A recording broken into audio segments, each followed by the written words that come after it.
नमस्कार दोस्तों, स्वागत है आप सभी का आपके अपने YouTube चैनल में। दोस्तों, आज अपन 1857 की क्रांति पढ़ेंगे जिसे भारत का प्रथम स्वतंत्रता संग्राम कहा जाता है। देखिए दोस्तों, यह एक ऐसा टॉपिक है जिसमें से कोई भी एग्जाम हो इसमें से क्वेश्चन आते ही आते हैं। ठीक है। और 1857 की क्रांति पढ़ने से पहले हम इसके पहले की बातें जानेंगे। कभी आखिर राजाओं को जागीरदारों को ऐसी क्रांति क्यों करनी पड़ी। तो देखिए दोस्तों, आपको पता है जो राजस्थान की भूमि है वीरों की भूमि। यहाँ पे महाराणा प्रताप, सांगा, कुंभा, मालदेव, ठीक है ना, राजा हमीर, बहुत से प्रतापी, पृथ्वीराज चौहान, बहुत से प्रतापी राजा हुए थे। धीरे धीरे क्या हुआ, इन राजाओं ने मुगलों की अधीनता स्वीकार कर ली। मुगलों की अधीनता स्वीकार करने के बाद में जैसे मुगल वंश का जब अंतिम समय चल रहा था, तब इन राजाओं को ऐसा लगा कि भाई हमारी सुरक्षा कोई नहीं कर सकता। और इसी समय भारत में एक कंपनी आई हुई थी अंग्रेजों की। कौन सी? East India company. क्या नाम था? East India company. ठीक है। अब ईस्ट इंडिया कंपनी ने उस समय क्या किया, इसने अपना सुअवसर देखा। इसने सोचा कि यह एक अच्छा काल है, इसमें अपन अपने राज्य को विस्तार कर सकते हैं। इसलिए 1798 से लेके, कब? 1798 से लेके 1805 के मध्य एक लॉर्ड वेलेजली हुए थे। क्या नाम था? Lord Wellesley. लॉर्ड वेलेजली, इन्होंने क्या किया, लॉर्ड वेलेजली ने सहायक संधियां की। कौन सी संधियां की भाई? सहायक संधियां। ठीक है, सहायक संधियां की। किसने? लॉर्ड वेलेजली ने। इन संधियों को अपन सब्सिडरी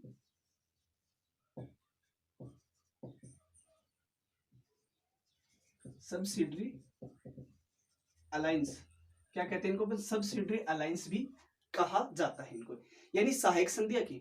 और इस सहायक संधियों में क्या कहा कि भाई जो आपका राज्य है उसका वो आपका ही रहेगा। हम क्या करेंगे, आपके राज्य को सुरक्षा देंगे। इसके लिए हम क्या करेंगे, अपनी एक रेजिडेंट, अपनी क्या, एक रेजिडेंट जो है वो आपके यहाँ नियुक्त कर देंगे।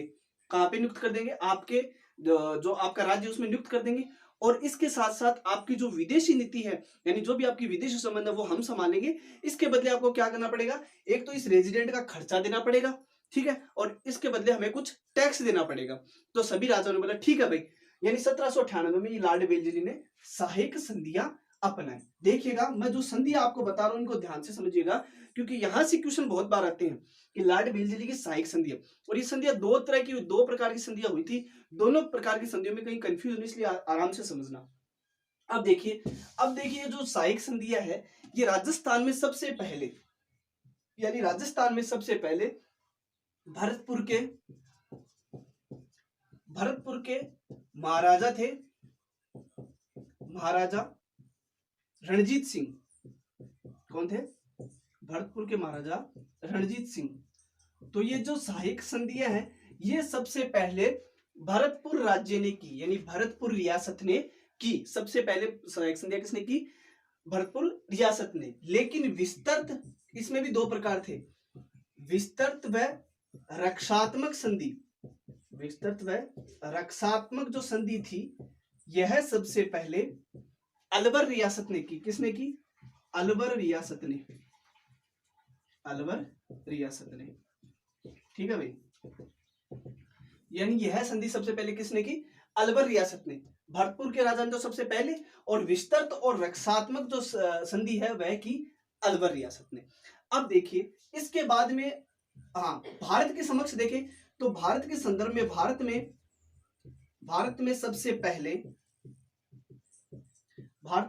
सबसे प्रथम यह जो संधि है, सहायक संधि की थी हैदराबाद के निजाम ने। किसने की थी?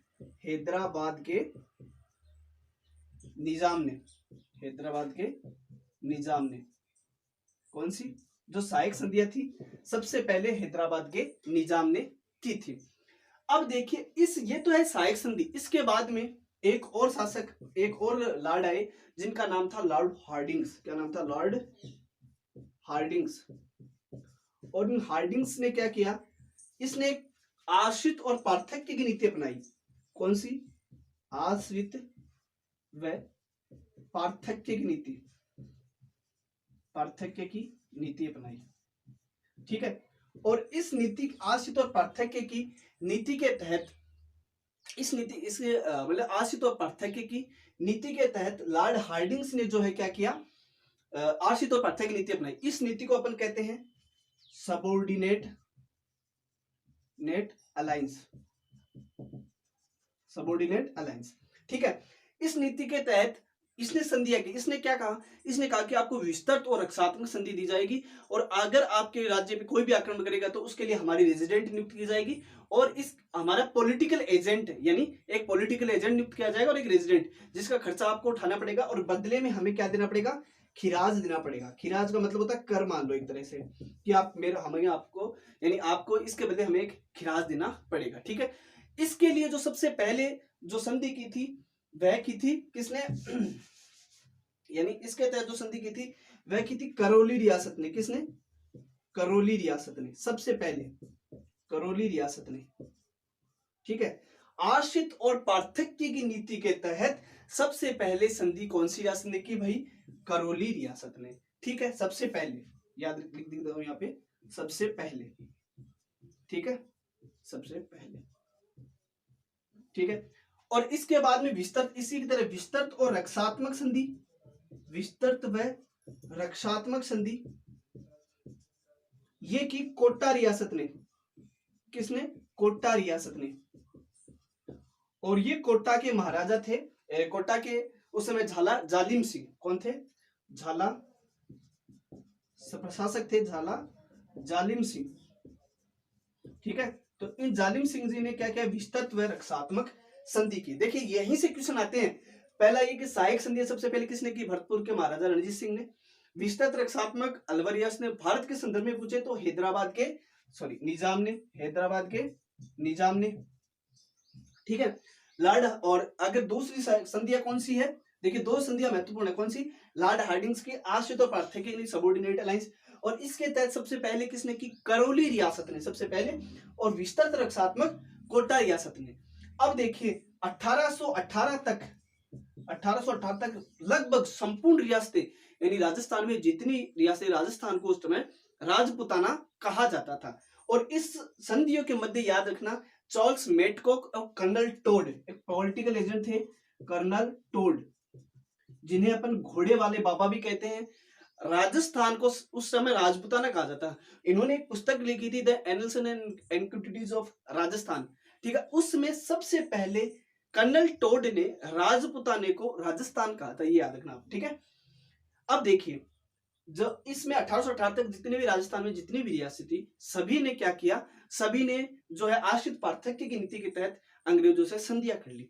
सिर्फ एक रियासत बची थी, सिरोही, और उस रियासत ने 1823 में, कौन सी रियासत, सिरोही ने इस नीति के तहत, कौन सी नीति के तहत, इस नीति के तहत संधि अंत में, सबसे अंत में संधि कौन किसने की थी भाई, ये भी क्वेश्चन, सबसे अंत में सिरोही रियासत ने 1823 में जो है आश्रित पार्थक्य की नीति के तहत संधियां कर ली। अब देखिए अब क्या होता है, अब अंग्रेजों ने संधियां करने के बाद यानी सोचा भाई पूरा राजपुताना हमारा हो गया।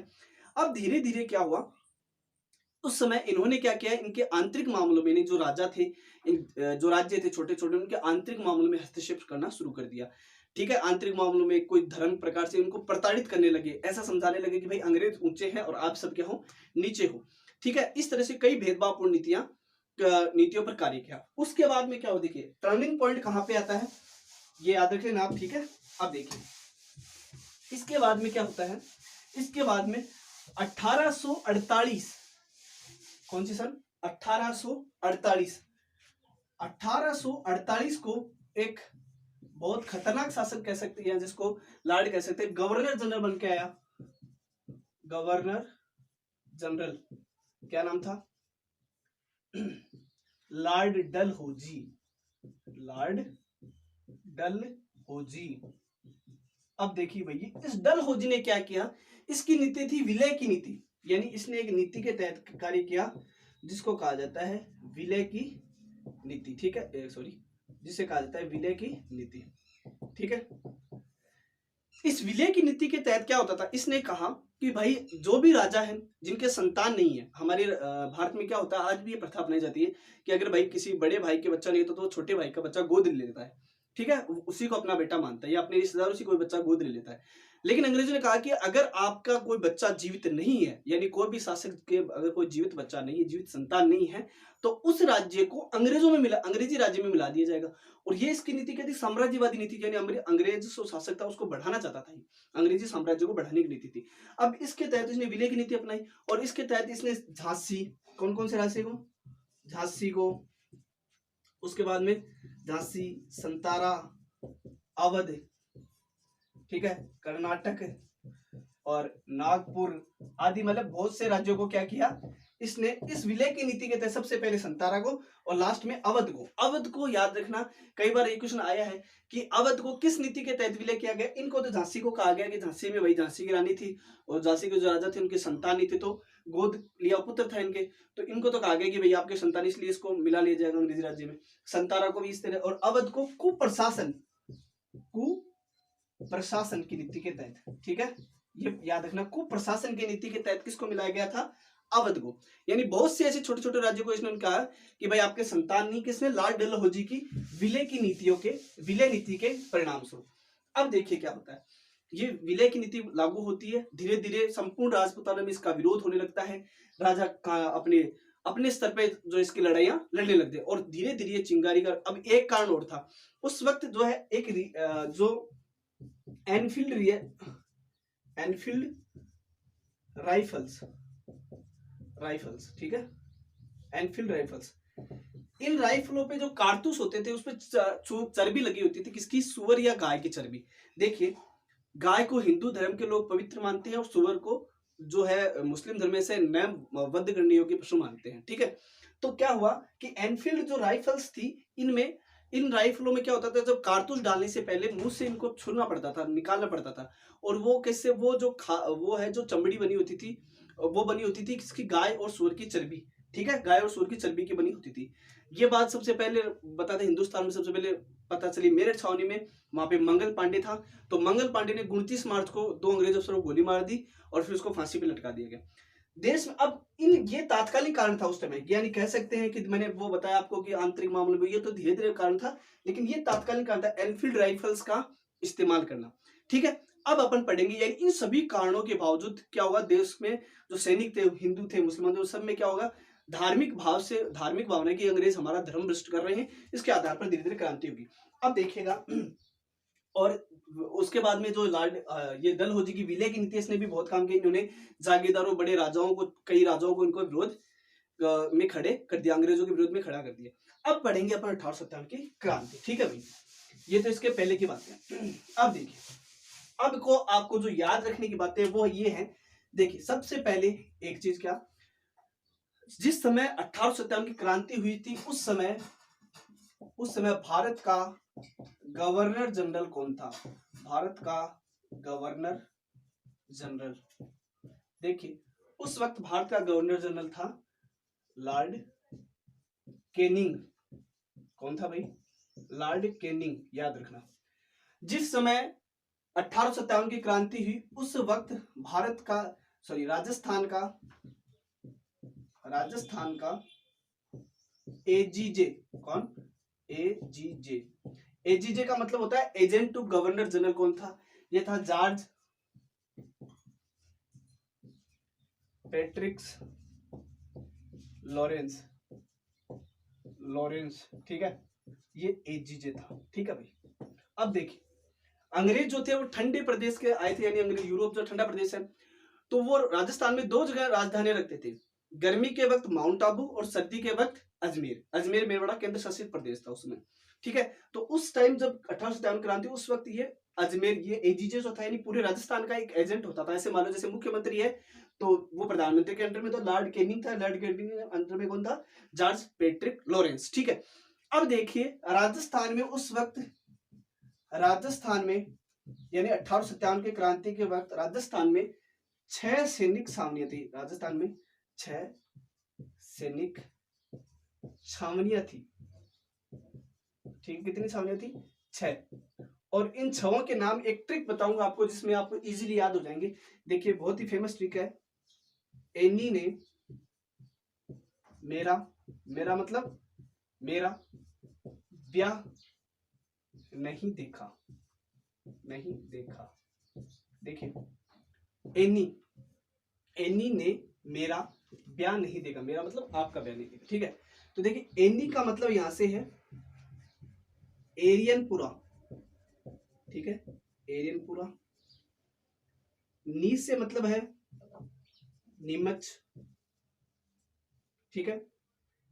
मे से, मेरा साइलेंट है यहाँ पे, ब्यास से मतलब है ब्यावर, ठीक है, और ब्यावर, और न से वापस न से नसीराबाद,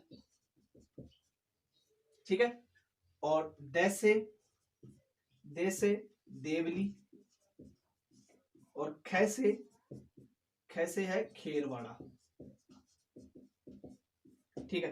तो दोस्तों ए से एरियनपुरा, नी से नीमच, ब्या से ब्यावर, न से नसीराबाद, दे से देवली और खेरवाड़ा, यानी एरनपुरा, नीमच, नसीराबाद, में साइलेंट है, ब्या से ब्यावर, और फिर देवली और खेरवाड़ा, ठीक है। तो ये 6 सैनिक छावनियां थी, ठीक है ना। कितनी सैनिक छावनियां थी? 6 सैनिक छावनियां। इसके साथ ही आपको याद रखना होगा राजस्थान में 6 सैनिक छावनियों के साथ साथ, वापस लिख दूंगा इनको, देखिए इन 6 सैनिक छावनियों के साथ साथ राजस्थान में जो पॉलिटिकल एजेंट थे, कौन? पॉलिटिकल एजेंट जो थे वो थे 4। कितने एजेंट थे? 4। अब देखिए कौन कौन से आपको याद रखने होंगे। मारवाड़, देखिए 4 जगह ये थे, मारवाड़, मेवाड़, यानी मारवाड़ रियासत, मेवाड़ रियासत, जयपुर और कोटा, ठीक है भाई। देखिए मारवाड़ का था उस समय कैप्टन मेक मोशन, क्या नाम था? मेक मोशन, ठीक है। मेवाड़ का था, मारवाड़ का था मेक मोशन, मेवाड़ का था सावर्स, जयपुर का था ईडन और कोटा का था बर्टन। 4 ये कौन थे? ये एजेंट थे, यानी इन्होंने जो ये पेट्रिक लॉरेंस था, इसके 4 नीचे इन्होंने बड़ी बड़ी रियासतों के 4 पॉलिटिकल एजेंट नियुक्त कर रखते हैं, इनके जो पीए मान लो, ठीक है। इनके बाद में इन जो यहाँ पे जो शासक, इनके शासकों का भी नाम याद रखना होगा आपका। देखिए इनके शासक कौन कौन से थे, शासकों के नाम बता रहा हूँ आपको। एक शासक मेक मोशन, यहाँ का था कौन? मारवाड़ के थे मेक मोशन, तो मारवाड़ का था तख्त सिंह, क्या नाम था? तख्त सिंह, ठीक है। उसके बाद में मेवाड़ के सावर्स थे, तो से ही इनका नाम था स्वरूप सिंह, ठीक है। के थे मेक मोशन, और इनके राजशासक कौन थे यहाँ पे? तख्त सिंह मारवाड़ में। मेवाड़ में थे सावर स्वरूप सिंह, से याद रहेगा। जयपुर में ईडन, और यहाँ का था राम सिंह, और अपने यहाँ पे बर्टन यहाँ पे भी कौन था? राम सिंह, यानी कोटा में भी राम सिंह और जयपुर में भी राम सिंह। तो दोनों ये आराम से याद रह जाएंगे। यानी देखिए 6 सैनिक सामने थी, वापस से बता रहा हूँ, यहाँ पे याद रखेगा। ए से एरियनपुरा, ठीक है, एरियनपुरा, नी से नीमच, ठीक है। फिर मेरा साइलेंट है, ब्या से ब्यावर, फिर हाँ बीच में ने वापस नहीं आ गया, तो यहाँ पे एक मिनट भाई, नसीराबाद, और इसके बाद में ब्यास से ब्यावर, और आगे क्या? देखा से देवली और खेरवाड़ा। तो देखिए कितनी होगी? 6 सैनिक छावनियां। राजस्थान में कितनी सैनिक छावनियां थी? 6 सैनिक छावनियां। देखिए दोस्तों आराम से आपके होगा एरनपुरा, नीमच, नसीराबाद, ब्यावर, देवली और खेरवाड़ा। एनी ने मेरा बयान नहीं देखा, ये फेमस ट्रिक है, याद रखना। ए से एरनपुरा, नी से नीमच, न से नसीराबाद, मेरा जो है ये साइलेंट है, याद रखेंगे। ब्या से ब्यावर, न से यहाँ से ये भी साइलेंट है, दे से देवली और ख से खेरवाड़ा, यानी 6 सैनिक छावनियां थी। और ये 4 कौन थे? पॉलिटिकल एजेंट थे, और चारों पॉलिटिकल, मारवाड़ में मेकमोशन, मेवाड़ का सावर्स, जयपुर का ईडन और कोटा का बर्टन। इसके साथ साथ जो शासक थे उनका भी याद रखना। मारवाड़ का आपको याद रखेगा मेकमोशन और तख्त सिंह, यहाँ का सावर्स और स्वरूप सिंह दोनों याद रहेंगे। और यहाँ के दोनों के इजिली है राम सिंह, यानी कोटा और जयपुर के राम सिंह जो शासक का नाम था कौन था? राम सिंह थे, ठीक है। अब अपन पढ़ेंगे एक एक छावनी के बारे में, ठीक है दोस्तों। तो स्टार्ट करते हैं। देखिए छावनियां यहाँ पे लिखी हुई है, देखिए। अब देखिए एक बार ये और याद रखना कि उस समय यानी 1857 की क्रांति का प्रतीक चिन्ह जो थे, प्रतीक चिन्ह क्या थे? कमल का फूल। एक तो था कमल का फूल और चपाती, या जिसको रोटी भी कहते हैं अपन, चपाती, ठीक है। कमल का फूल और चपाती इसके प्रतीक चिन्ह थे, किसके? 1857 की क्रांति के। अब देखिए दोस्तों, और जो उस समय जो अंग्रेज थे, यानी जो अंग्रेज थे, उन क्रांतिकारी थे, उन्होंने 1857 की क्रांति के समय बहादुर शाह जफर के नेतृत्व में जो है अंतिम रूप से उनको शासक घोषित कर दिया, तो उनके नेतृत्व में क्रांति की शुरुआत की। देखिए, तो सबसे पहले अपन देश की बात करते हैं। भारत में मैंने बताया 29 मार्च 1857 को जो है मंगल पांडे ने 2 अंग्रेज अफसरों को गोली मार दी, उसके बाद उनको फांसी होगी। उसके बाद 10 मई 1857 को, 10 मई 1857 को जो है कहां पे? भारत में क्रांति की शुरुआत हुई, भारत में, ठीक है। और राजस्थान में इसके 18 दिन बाद में, यानी 10 मई के बाद में 28 मई 1857 को सबसे पहले कहां पे? नसीराबाद कहां पे भाई? नसीराबाद है अजमेर में। नसीराबाद अजमेर में जो है क्रांति की शुरुआत हुई। अब देखिए 28 मई 1857 को नसीराबाद अजमेर में है क्रांति की शुरुआत हुई। यहाँ के यहाँ पे एक बटालियन थी 15वीं नेटिव इन्फेंट्री, पंद्रहवीं नेटिव बटालियन थी, और एक और थी 30 यानी 15 दूनी 30 मान लो आप, 30वीं नेटिव इन्फेंट्री, ठीक है। इन दोनों बटालियनों क्या किया कि इनको बताते हैं नसीराबाद वाली जो बटालियन थे उसको अजमेर स्थानांतरित कर दिया। इस प्रकार इन्होंने थोड़ा सा यहाँ पे क्या, जो सैनिकों में विद्रोह की भावना जागृत होगी, और इन्होंने 28 मई 1857 को क्रांति का बिगुल जो है बजा दिया, और यहाँ पे क्या किया, जितने भी अंग्रेज थे उनको मार दिए, ठीक है। और अंग्रेजों को मारते हुए इन्होंने क्या किया, दिल्ली की ओर कूच कर लिया, और वहां पे एक नारा दिया था। देखो, देश में क्रांति का नारा था चलो दिल्ली, और राजस्थान में था चलो दिल्ली मारो फिरेंगी। क्या नारा था? नारा क्या था क्रांति का? चलो दिल्ली और मारो फिरंगी, ठीक है। फिरंगी कौन थे भाई? फिरंगी का मतलब है अंग्रेज। तो चलो दिल्ली और मारो फिरंगी, ये नारा था कहाँ का? अपने राजस्थान का। यहाँ से बताते हैं कि इन्होंने जो है सीधे ये यहाँ की छावनी को लूटते सीधे दिल्ली गए, और दिल्ली में जाने के बाद में इन्होंने क्या किया, 18 जून को ये दिल्ली पहुंचे। यहाँ से 18 जून को जो है दिल्ली पहुंचे, और 18 जून को दिल्ली पहुंचने के बाद जो दिल्ली की जो अजमेर से जो अंग्रेजों की सेना थी उसे पीछे से वार किया और उसको घेर लिया, और वहां से बहादुर शाह जफर को जो है भारत का सम्राट घोषित कर दिया। अब देखिए एरनपुरा के बाद में अपनी कौन सी बटालियन में, या अपने देखिए सबसे पहले नसीराबाद में, और नसीराबाद के बाद में देखिए नीमच, कौन सी छावनी? नीमच जो छावनी है नीमच में हुआ था। और नीमच जो छावनी है यह पड़ती है अपने एमपी में वर्तमान में। देखिए पूछा जा सकता है क्वेश्चन घुमा के कि ऐसी कौन सी छावनी थी जो राजस्थान में वर्तमान में नहीं है? नीमच छावनी वर्तमान में ये कहां पे? मध्य प्रदेश में, एमपी में पड़ती है। नीमच छावनी में 3 जून, कब? 3 जून 1857 को विद्रोह हुआ, ठीक है। यहाँ पे हीरालाल के संबंध में बताते हैं कि इन्होंने विद्रोह किया, और यहाँ पे विद्रोह करने के बाद में ये जो सैनिक थे इन्होंने वहां पे जो अंग्रेज अधिकारी थे उनको मार दिया। और यहाँ पे बताते हैं कि 40 अंग्रेजी परिवार थे, उनके जो जंगलों में भटकते हुए डूंगला पहुंचे। एक स्थान आता है डूंगला, ठीक है। डूंगला का एक किसान था, उसने अपने यहाँ पे इन परिवारों को शरण दी। बाद में बताते हैं क्रांतिकारी भी यहाँ पे पीछे पीछे आ गए। और उस वक्त जो उस समय मेवाड़ का पॉलिटिकल एजेंट कौन था? सावर्स, जो बताया था मैंने अभी आपको, सावर्स। और इस सावर्स ने क्या किया? इस सावर्स ने कहा कि भाई इस सावर्स को पता चला तो मेवाड़ के सैनिकों की सहायता से यहाँ पे इनको मुक्त कराया। और फिर महाराजा कौन थे? स्वरूप सिंह। इन स्वरूप सिंह ने पिछोला झील के किनारे, कौन? पिछोला झील के किनारे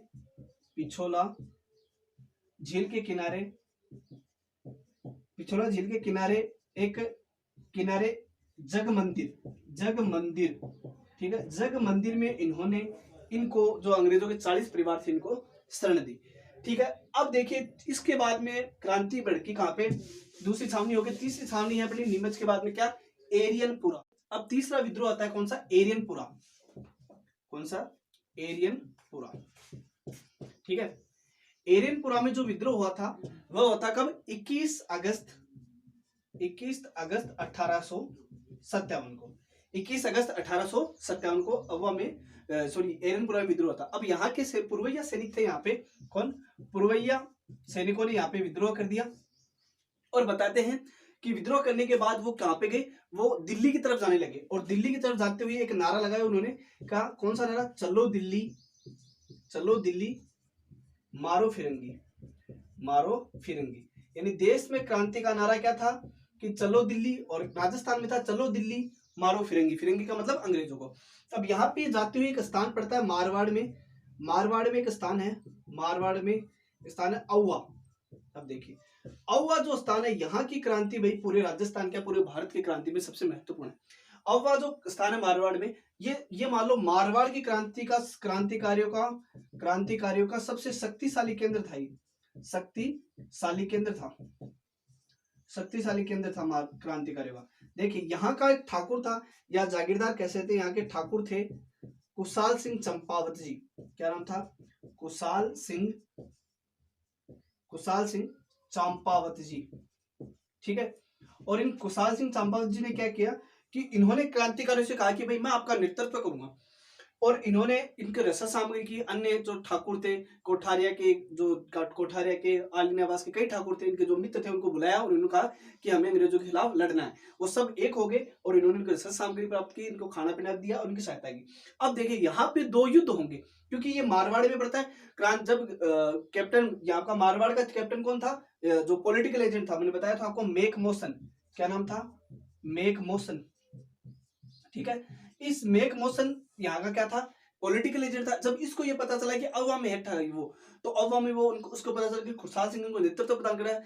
तो बताते हैं कि विशाल सेना के साथ ये, यानी जो मारवाड़ का जो सेना, जोधपुर के जो शासक थे तख्त सिंह, उनकी सेना लेके आया और उनका एक यहाँ पे इन पे 2 युद्ध हुए। देखिए कुशाल सिंह के नेतृत्व में 2 युद्ध हुए और दोनों युद्ध बहुत महत्वपूर्ण है। एक हुआ 8 सितंबर 1857 को, ठीक है। दोनों लिख देता हूँ, 1 मिनट, ठीक है। इतनी बात तो लिख दी, ठाकुर कुशाल सिंह चंपावत।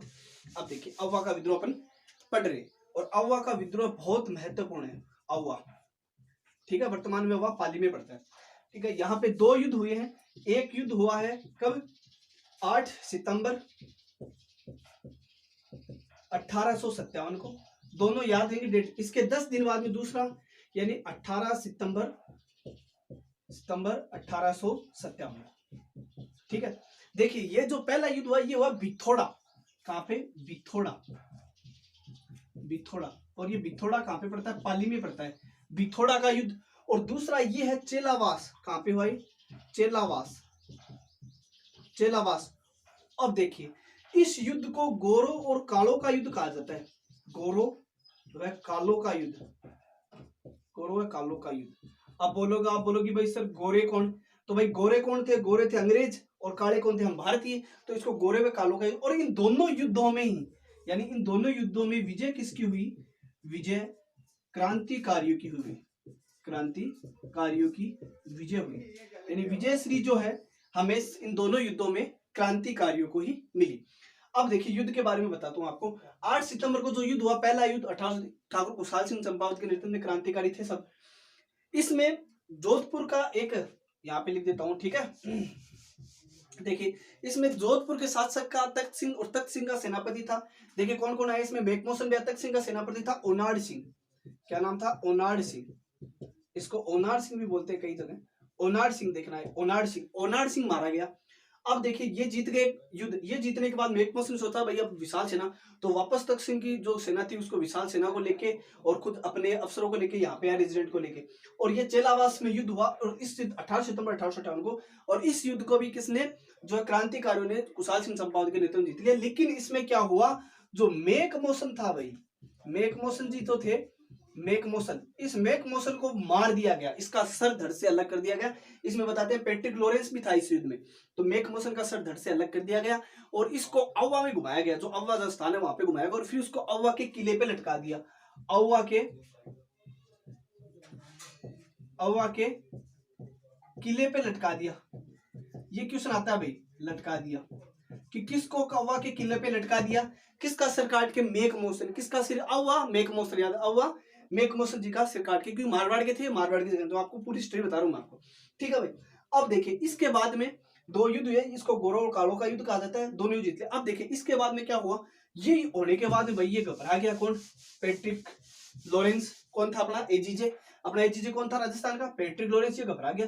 इसने कैनिंग को कहा, कैनिंग ने उस समय सोचा यार भाई इतना बड़ा अधिकारी मारा गया, तो इसने एक बहुत बड़े साथ से बहुत बड़ी विशाल सेना कर्नल होम्स के नेतृत्व में, किसके, कर्नल होम्स के नेतृत्व में एक विशाल सेना भेजी। और इस विशाल सेना ने 20 जनवरी 1858 को इस किले पे कब्जा कर लिया। कहां पे भाई, अब वहां पे कब्जा कर लिया। यहाँ पे फिर क्रांतिकारियों को ऐसा लगा कि भाई हार जाएंगे, तो इसलिए क्रांतिकारियों ने वहां से इस किले को छोड़ के भाग गए। और जो ठाकुर कुशाल सिंह चंपावत है, ठाकुर कुशाल सिंह जो थे,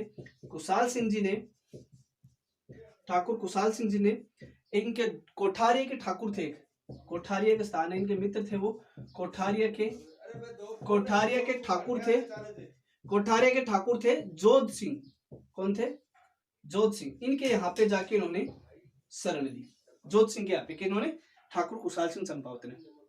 फिर बताते हैं 8 अगस्त 1860 को इन्होंने आत्मसमर्पण कर दिया अंग्रेजों के समय, आत्मसमर्पण कर दिया अंग्रेजों के समक्ष। कब, 8 अगस्त 1860 को। और इनके लिए एक आयोग गठित हुआ था, ये आयोग महत्वपूर्ण भाई, ये याद रखना, मेजर टेलर आयोग का गठन किसके लिए किया गया, कुशाल सिंह की जांच के लिए, कि भाई इनके कितना दोषी, इनकी जांच के लिए कौन सा आयोग, मेजर टेलर आयोग गठित किया गया। और इस टेलर आयोग ने बिना किसी शर्त को बताते इनको जो है बाइज्जत बरी कर दिया। फिर यानी 10 नवंबर 1860 को इनको बाइज्जत बरी कर दिया। उस टाइम तक बताते हैं लगभग पूरी क्रांति जो समाप्त हो चुकी थी।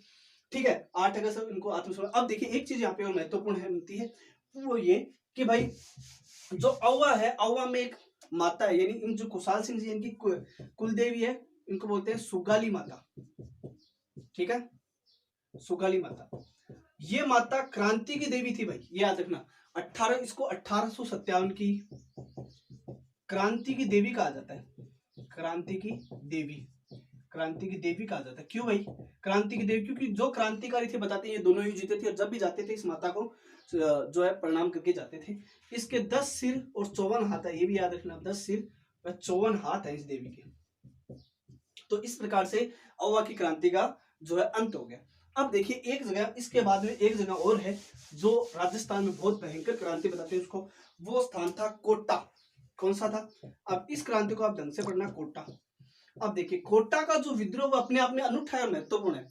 क्यों, क्योंकि कोटा में कोई छावनी नहीं थी, यहाँ पे जन विद्रोह था, यानी लोग जो थे, जनता जो थी वो अंग्रेजों के खिलाफ हो गई थी, जनता, और वहां के जन विद्रोह कहा जा सकता है इसको। तो एक क्वेश्चन आया कई बार कि आ सकता है या आया भी एक एग्जाम में कि जन विद्रोह कहाँ का था, कोटा का था भाई जन विद्रोह। क्यों था, यहाँ पे 2 सैनिक थे, देखिए जयदयाल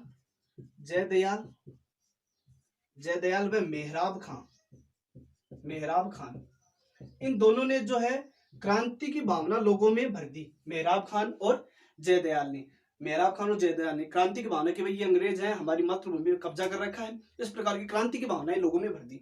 बताते हैं कि यहाँ पे जब नीमच में विद्रोह तो यहाँ का जो पॉलिटिकल एजेंट था उसका नाम था बल्टन।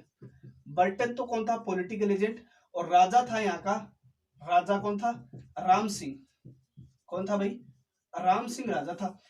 अब बताते हैं कि ये चला गया वहां पे और नीमच पे इन्होंने बिना किसी विद्रोह के कब्जा कर लिया। और बर्टन जब वापस आया तो ये बताते हैं 12 अक्टूबर 1857 को जो है कोटा में वापस आता है। और आने के बाद में इसको पता चलता है कि भाई यहाँ पे तो ये 2 जयदयाल और मेहराब खान लोगों में क्रांति की भावना भड़का रहे। तो इसने राम सिंह को कहा 14 अक्टूबर 1857 को भाई इनको सजा दो। ठीक है, ये सजा देने का प्लान बना रहे थे। तभी 15 अक्टूबर क्रांतिकारियों को योजना थी 1857 को, इन्होंने क्रांतिकारियों ने विद्रोह कर दिया और पूरे इसको बर्टन को बताते हैं इसका सब धड़ से अलग कर दिया। पूरे कोटा शहर में इसका खुला घुमाया गया। तो देखिए मेक मोशन और बर्टन याद है, मेक मोशन का तो किले पे टांग दिया था और इसका उसको भी हवा में घुमाया गया था। और इसका कहाँ पे, कोटा में बर्टन का सिर धड़ से अलग करके पूरे कोटा शहर में घुमाया गया और पूरी कोटा रियासत पे बता दें क्रांतिकारियों ने धीरे धीरे कब्जा कर लिया। बाद में बताते हैं कि करौली के मदनपाल सिंह ने यहाँ पे आके, करौली के नरेश थे मदनपाल सिंह ने यहाँ पे आके और इसको क्रांतिकारियों से जो है मुक्त करवाया था। किसको, करौली के शासक थे मदनपाल जी, उन्होंने आके। अब देखिएगा इसके बाद में देखिए यहाँ पे जो महत्वपूर्ण एक घटना हो रही देखिए। हाँ, इसके बाद में बताते हैं कि मदनपाल नीलकर, इनको जयदयाल और मेहराब खां को वहां पे फांसी दे दी गई थी। ठीक है, अब देखिए इनके बाद में जो महत्वपूर्ण घटना है ये कि याद रखना कि एकमात्र राजस्थान में जन विद्रोह कहाँ था, कोटा में। ऐसी कौन सी जगह है, ऐसे आ सकता है निम्न से छावनियां हैं, तो ये 6 सैनिक छावनी केवल राजस्थान में, याद रखना। इनके अलावा कोई सैनिक छावनी नहीं है। कोटा है जो कोटा सैनिक छावनी नहीं है। अगर ऐसा पूछ ले निम्न में से कौन सी छावनी नहीं है तो उसमें कोटा आएगा, और जन विद्रोह का पूछे तो भी कोटा आएगा। याद रखना भाई, कोटा में एकमात्र जन विद्रोह था। ऐसा कहते हैं कि सबसे सुनियोजित और सुनियंत्रित विद्रोह था, और सबसे खतरनाक विद्रोह था कहाँ का, कोटा का। ठीक है, क्योंकि यहाँ पे जनता ने आंदोलन किया था। अब देखिए भाई, कोटा के बाद में बताते हैं भाई एक विद्रोह और हुआ था छोटा सा, वो तो हुआ था धौलपुर में। कहाँ पे, धौलपुर में। धौलपुर में बताते हैं यहाँ का एक गुर्जर जाति का देवा नाम का व्यक्ति था। इसने क्या किया अपने सैनिकों के साथ, बताते हैं जो क्रांतिकारी थे 1000 रामचंद्र और हीरालाल के नेतृत्व में क्रांतिकारी थे, उनके उनका सहयोग किया, और बताते हैं 2 महीनों तक यहाँ पे धौलपुर में शासक को जो था अंग्रेजों का समर्थक था उसको मार दिया, और उन्होंने क्रांतिकारियों के अंडर में रहा धौलपुर। 2 महीनों बाद में पटियाला की सेना यहाँ पे आई, कहाँ की, पटियाला। और पटियाला की सेना ने आके यहाँ पे क्या किया, धौलपुर को स्वतंत्र कराया क्रांतिकारियों से। इसके बाद में बताते हैं टोंक, तो टोंक में तो छोटा सा विद्रोह होता, टोंक में विद्रोह होता, लेकिन टोंक के जो सैनिक थे उन्होंने वहां की अपनी रसद सामग्री ली, गोले वाले लिए, और वहां से क्रांतिकारियों के साथ मिल गए। तो ये सब हो गया राजस्थान की जितने भी 1857 क्रांतियां थी, जितने भी जो महत्वपूर्ण स्थान थे वो सब मैंने आपको बता दी। इससे बाहर राजस्थान के 1857 क्रांति में कुछ नहीं है। अब देखिए एक चीज और बता रहा हूँ आपको कि ऐसे कौन से शासक हैं, यानी ऐसा कौन सा शासक है, ऐसा कौन सा शासक है, शासक जिसने अंग्रेजों की सहायता खुद जाके की, यानी राजस्थान का एकमात्र ऐसा शासक जिसने अंग्रेजों के आगे जाके सहायता की। अंग्रेजों ने इसको बोला भी नहीं था सहायता के लिए, वो था बीकानेर का। बीकानेर का एक राजा था, बीकानेर का राजा था, राजा क्या था, ये जयचंद ही था एक तरह से, ये मान लो घर में विभीषण था। इसका नाम था सरदार सिंह, सरदार सिंह। और इसने बताते हैं अगर इसने क्या किया, कई जगह जाके क्रांतिकारियों को हराया भी, और इन्होंने आगे से जाके अंग्रेजों की सहायता की थी। इसके साथ ही एक ऐसा ही राजा और था राम सिंह जयपुर का, जयपुर का राम सिंह, ये भी ऐसा ही था। इन्होंने भी, इस राजा ने भी, जयपुर का था, इसने भी क्या किया, अंग्रेजों की बताते तन मन धन से सहायता की, पूरे सैनिकों से धन सामग्री भी दी। और इस तरह अगर बताते हैं कि अगर ये ऐसा बताए कारण थे, अगर देशी नरेश उनका क्रांतिकारियों को साथ देते तो उसी समय देश अंग्रेजों से मुक्त हो जाता। क्रांति के बाद में जो यहाँ का लॉर्ड कैनिंग कौन था, गवर्नर जनरल, इसने कहा भी था कि इन तूफानों में, ये कहावत इनका एक कथन है कि इन तूफानों में हमारी कश्ती कब की बह जाती होती, अगर इन्होंने हमारा सहारा, इन्होंने हमें सहारा नहीं दिया होता, कि इन्होंने देशी राजों ने, अगर देशी राजा साथ नहीं तो बताते हैं क्रांति का रूप ही दूसरा हो जाता, उसी समय देश आजाद होता था। लेकिन ये कुछ स्वार्थी राजा थे, राम सिंह जैसे, सरदार सिंह जैसे, इन्होंने अपने तुच्छ स्वार्थों के लिए जो मातृभूमि के साथ गद्दारी की। ठीक है दोस्तों, आशा करता हूँ आपको वीडियो अच्छा लगा होगा। अगर आपको ऐसे और वीडियो चाहिए तो हमारे चैनल को सब्सक्राइब करें, और नेक्स्ट नोटिफिकेशन जो भी है वो आपको मिल जाए। आशा करता हूँ दोस्तों, अगर आपको वीडियो अच्छा लगे तो लाइक शेयर सब्सक्राइब जरूर कर दें। ठीक है दोस्तों, फिर मिलते हैं एक नई वीडियो के साथ। तो जय हिंद, जय भारत।